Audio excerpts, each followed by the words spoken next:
ಅನದೃಷ್ಟ ರಾಷ್ಟ್ರ ನಿರಂತರವಾಗಿ ವರುಣನ ಪ್ರಹಾರದಿಂದ ನರಳುತ್ತಲೇ ಇದೆ.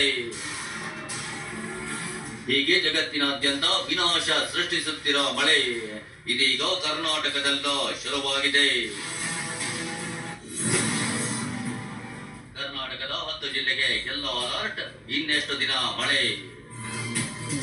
ಗುರುವಾರ ಭಾರತೀಯ ಹವಾಮಾನ ಇಲಾಖೆ ಬೆಂಗಳೂರು ಸೇರಿ ಕರ್ನಾಟಕದ ಇಡೀ ದಕ್ಷಿಣ ಒಳನಾಡಿಗೆ ಯೆಲ್ಲೋ ಅಲರ್ಟ್ ನೀಡಿದೆ.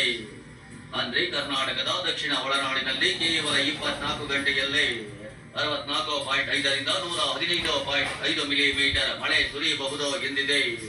ಹಲವು ಜಿಲ್ಲೆಗಳಲ್ಲಿ ಈಗಾಗಲೇ ಮಳೆ ಆರಂಭವಾಗಿದೆ. ಈ ಮಳೆ ರಗಳೆ ಡಿಸೆಂಬರ್ 17ರ ತನಕ ಬೆಂಗಳೂರು ಮತ್ತು ಸುತ್ತಮುತ್ತಲಿನ ಜಿಲ್ಲೆಗಳನ್ನ ಕಾಡೋ ಸಾಧ್ಯತೆ ಇದೆ.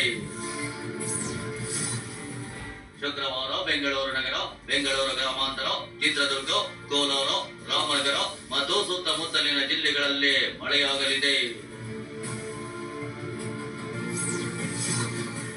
ಡಿಸೆಂಬರ್ 16, 17ರಂದು ಕರ್ನಾಟಕದ ಕರಾವಳಿ ಜಿಲ್ಲೆಗಳಾದ ಉಡುಪಿ, ದಕ್ಷಿಣ ಕನ್ನಡ, ಚಿಕ್ಕಮಗಳೂರು, ಹಾಸನ ಮತ್ತು ಕೊಡಗು ಜಿಲ್ಲೆಯಲ್ಲಿ ಧಾರಾಕಾರ ಮಳೆಯಾಗಬಹುದು ಅಂತ ಹವಾಮಾನ ಇಲಾಖೆ ತಿಳಿಸಿದೆ.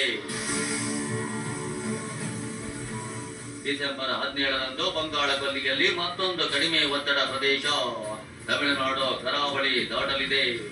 ಕಡಿಮೆ ಒತ್ತಡ ಪ್ರದೇಶ ಅಂದ್ರೆ ಇದು ಚಂಡಮಾರುತದ ಮಿನಿ ವರ್ಷನ್. ಇದೇ ಕಡಿಮೆ ಒತ್ತಡ ಪ್ರದೇಶ ತೀವ್ರಗೊಂಡ್ರೆ ಚಂಡಮಾರುತದ ರೂಪ ತಾಳುತ್ತೆ.